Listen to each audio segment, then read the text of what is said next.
un expert de son domaine, un ou une experte de son domaine d'activité ou de sa spécialisation, qui va poser un diagnostic, rechercher et proposer des solutions pour améliorer le fonctionnement d'une organisation, d'une entreprise, d'un client.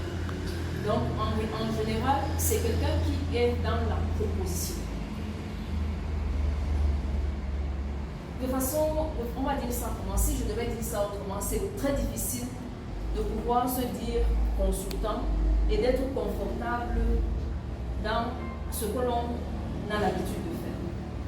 Parce que si quelqu'un qui veut entrer dans le consulting est confortable dans ce qu'il a l'habitude de faire, il lui sera difficile de relever les challenges que les clients vont lui poser.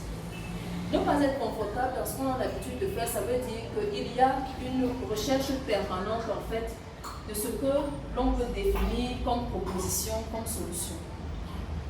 Et moi j'ai plutôt envie de dire, ici, c'est un peu, ça ne se voit pas très bien parce que c'est du noir sur du, j'aurais dû mettre ça en blanc. Le consultant, c'est quelqu'un qui dit avoir la solution, mais surtout qui sait trouver des solutions. Vous avez un client qui a un problème, une personne en face de vous qui a un problème, qui a un souci. Ce problème peut relever de votre domaine de compétence direct ou pas. Parce que quand ça ne relève pas de votre domaine de compétence direct, vous pouvez avoir l'honnêteté intellectuelle de lui dire que bon, moi, ça c'est pas mon domaine, mais je peux vous référer à quelqu'un, comme un médecin, que vous allez voir, qui se rend compte que le problème que vous avez n'est pas de son ressort. Vous pouvez dire à un consultant, vous pouvez en face d'un client qui vous pose des problèmes de marketing alors que vous êtes juriste. Oui, non, ça c'est peut-être pas mon domaine, mais il y a peut-être quelqu'un que je connais qui peut. Mais c'est pas aussi simple. La réponse à lui apporter n'est pas aussi directe que ça. Avant de dire ce n'est pas du tout mon domaine, il faut vous rassurer que c'est pas plutôt que le client a mal formulé le problème qui doit être résolu. Et c'est pour ça qu'on dit que c'est quelqu'un qui sait trouver les solutions. Parce que la solution peut consister effectivement à référer ce client à quelqu'un d'autre. Ou bien à comprendre si le problème qu'il a n'est pas un problème qui nécessite que plusieurs compétences en fait se mettent en place. Quelqu'un peut exprimer un problème qui semble être un problème d'un domaine X. Mais en fait, c'est dans la façon d'exprimer le problème que se pose la difficulté. Et quand vous essayez de reformuler le problème avec lui, vous vous rendez compte qu'en fait, lui-même n'avait pas très bien formulé. C'est la raison pour laquelle il y avait peut-être un peu de difficulté à l'amener vers la solution. Je prends un exemple. Il y a peut-être deux ans comme ça, je me suis retrouvée dans une circonstance avec un client qui voulait un plan de communication, qui souhaitait élaborer un plan de communication. L'élaboration d'un plan de communication répond à une démarche précise. C'est-à-dire qu'il y a une façon, il y a une méthode pour arriver à produire un plan de communication.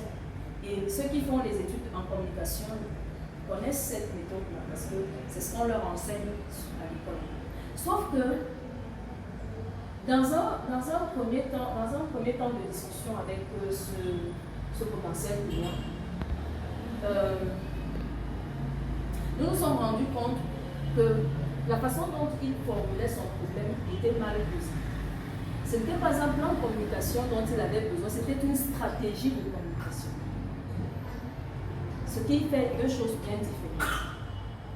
Un plan de communication, c'est un document opérationnel où on va décider des activités qu'on va mener sur une certaine période, peut-être sur 3, 6 mois ou 1 an.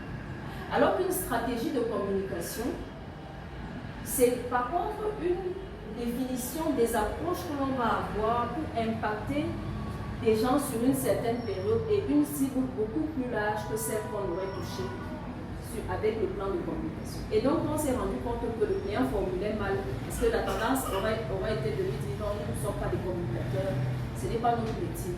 Mais à partir du moment où son problème c'était plutôt une stratégie de communication, là on revenait dans notre métier, qui était celui de la stratégie. Et la communication, le plan de communication ne devient à ce moment qu'un élément en fait de la stratégie.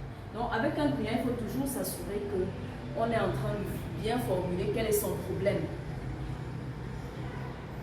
Un client peut avoir, je prends l'exemple des juristes qui sont dans la salle, un client peut poser un problème en rapport avec les ressources humaines dans son entreprise. Il nous dit par exemple que il a beaucoup de problèmes pour manager ses collaborateurs. Les gens viennent, ils partent, il est tout le temps en conflit avec eux, il a des procès et tout ça au tribunal. Et la première réaction de quelqu'un qui vient vers ce genre de client, ce serait de penser que ce dont il a besoin, c'est d'un conseil sur le plan juridique. Mais en réalité, le consultant, quand au fur et à mesure que son profil s'affine, et on verra ça tout à l'heure, je crois qu'il y a quelque part marqué là, le dernier point là, être à l'écoute. Au fur et à mesure que le profil s'affine, on apprend à détecter dans ce que dit la personne qui est en face de nous, quel est vraiment le problème. Et on pourrait se rendre compte que le problème de ce monsieur, même s'il y a un volet juridique, son problème n'est pas forcément un problème juridique. Son problème est un problème de management des ressources humaines.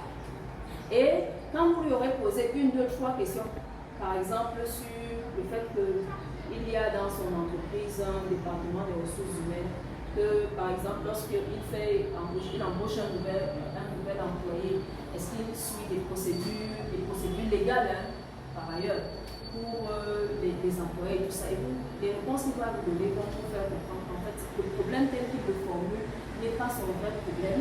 Et s'il est à l'écoute, parce qu'il y a aussi une façon d'amener quelqu'un ensuite à vous écouter. S'il est à l'écoute, il se rendra compte que la solution à son problème n'est pas que vous alliez défendre son dossier au tribunal, ou bien que vous lui apportez le conseil juridique qui va lui permettre de sortir immédiatement du problème. Ça peut être la première étape. Mais dans le temps, ce serait qu'il accepte d'être appuyé sur la façon, sur le management des ressources humaines. Et on verra tout à l'heure que quand vous entrez dans le monde du consulting, du consultant, si la gestion des ressources humaines n'est pas votre spécialité à vous, ça ne veut pas dire que vous ne pouvez pas appuyer ces clients. Ça veut simplement dire que dans la proposition que vous pourriez être amené à lui faire, il y aura un volet juridique qui est votre domaine, il y aura un volet conseil en management des ressources humaines, où vous allez trouver dans votre carnet d'adresse quelqu'un qui peut faire ça, et il y aura un volet et un volet et un volet en fonction de l'ouverture que le client va vous faire par rapport à ce que vous dites. Et donc, quels sont les traits de caractère du consultant? Un, c'est un érudit, c'est-à-dire que c'est quelqu'un qui est tout le temps en train de... Et quand vous entrez dans vraiment Facebook, WhatsApp, LinkedIn, c'est pas que vous n'êtes pas dessus, mais c'est que vous êtes dessus, vous zappez rapidement les informations relatives au people, au machin, et vous êtes plus curieux sur tout ce qui, en fait, renforce votre connaissance, votre environnement, ou bien des choses qui se meuvent du point de vue social et économique.